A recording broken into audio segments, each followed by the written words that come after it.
आज हम उन पोशीदा दिमागी चक्रों पर बात करेंगे जो पढ़ाई की सारी तवज्जो तबाह कर देते हैं। सिर्फ 5 मिनट के लिए ऐप खुलती है, मगर घंटों बाद तफरी के बजाय सिर्फ खालीपन मिलता है। इरादा एक छोटी सी ब्रेक का होता है, मगर हकीकत में पढ़ाई के कई कीमती घंटे उड़ जाते हैं। इसके पीछे डोपामिन है। हर नई वीडियो पर दिमाग में खुशी का ये ताकतवर केमिकल खारिज होता है।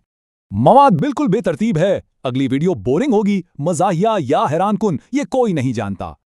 ये बेतरतीबी इंसानी जहन के लिए डिजिटल स्लॉट मशीन की तरह है, जिसकी बुरी लत लगती है। दिमाग को बस यही उम्मीद रहती है कि शायद अगला स्वाइप इससे भी ज्यादा मजेदार साबित हो। ये छोटे डोपामीन हिट्स मुसलसल सनसनी मांगते हैं और दिमाग शदीद जहनी थकावट का शिकार हो जाता है।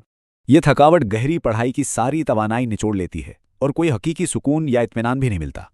तो फिर इस लामुतनाही चक्कर को तोड़कर पढ़ाई का वो कीमती वक्त कैसे वापस लाया जाए?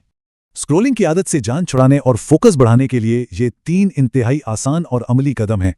पहला कदम शोर है।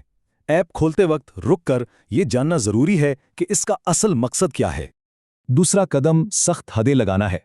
स्क्रीन टाइम को रोजाना 10 या 15 मिनट तक महदूद करना जरूरी है। तीसरा कदम ऐसा बामकसद मवाद देखना है जो वक्त ज़ाया करने के बजाय वाकई कुछ नया सिखाए और मुतासिर करे। याद रखें, वक्त सबसे कीमती सरमाया है। इसे सिर्फ उन चीज़ों पर खर्च होना चाहिए जो जिंदगी बेहतर बनाए। फैसला हमारा है। कल का वक्त पढ़ाई के अहदाफ पर लगेगा या किसी एल्गोरिथम में गायब हो जाएगा। लाइक, कमेंट और सब्सक्राइब करें। क्या अगला घंटा पढ़ाई के अहदाफ पर गुजरेगा या फिर स्क्रोलिंग में?